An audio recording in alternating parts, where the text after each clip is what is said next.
All right, today we're doing a really quick, simple review of a new Holley product for the Gen 3 Hemi Swap. It's part number 97-380, and it's a GM Type 2 power steering pump adapter that allows you to bolt a GM Type 2 pump directly to your driver's side cylinder head.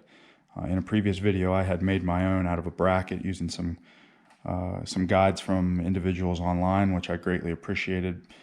But Holley has recently come out with a handful of pans and adapter plates that make these swaps easier than ever.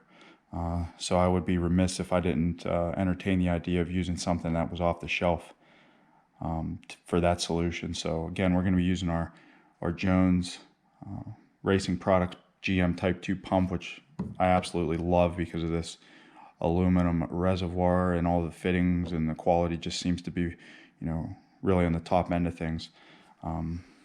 Initially out of the box, one thing that kind of caught me off guard was that there was only 2 provisions for the pump, even though most pumps have 3. I'm not sure if GM would have traditionally used this on a passenger vehicle in a stock application, but the fact that this is CNC milled, I don't think it would have been a whole lot of effort to just put that extra provision here, but it might not be needed. We'll see how solid it is whenever we get it mounted. Black anodized, I believe. I don't think it's powder coated. It might be powder coated. Should be inconspicuous in there. Nice and clean. The bolts should fit totally flush on there because they're all countersunk. And it does come with the hardware. I forget what the price is, but I'll post the link in the description. The only big drawback to this, and this is, I guess, something that we should be becoming more and more familiar with, is that it was made in China.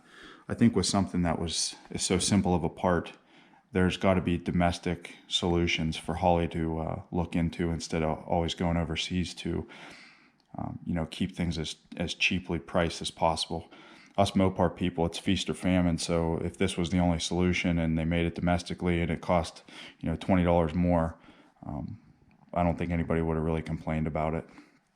But let's take a look. Let's get it mounted and see what it looks like. All right, and here it is mounted. Bolts sit down nice and flush inside of the actual bracket. Sits nice and tight up against the head. Looks good.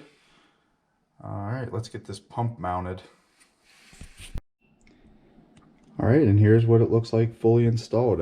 Obviously, we're missing that big 5.5-inch pulley up here, but for the most part, I think it looks fantastic. Feels very solid, even though there's only 2 of the 3 bolt holes utilized, but these threads go all the way the entire length or the depth of this bracket, so you're getting a really strong connection there.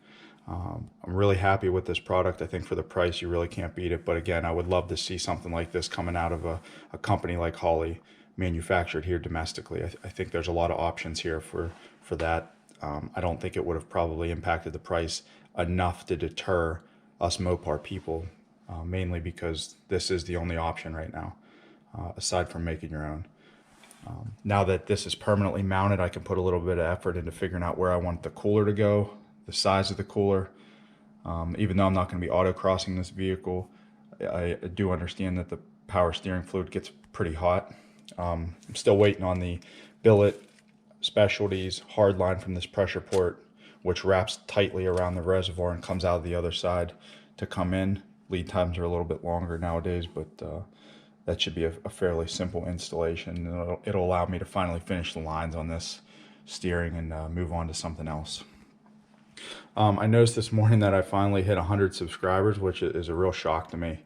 I never set out to get any subscribers, really. This was more of a channel to finally start to document some of our antics with drag racing, because we have such a fun time doing it, but also to allow my kids to see how we got to that point, and kind of share some of my stories with them. So hopefully you find them to be a little bit educational, excuse me, a little bit humorous and entertaining at the very least. So I really appreciate it, and hopefully there'll be more and more car videos in the very near future now that the house is finally winding down, and this is going to be moving back to my number 2 priority, right behind my number 1 priority, which is my family, as always. So thanks for watching, and hopefully this gave you guys a little bit of insight into some of the new parts coming out from Holley.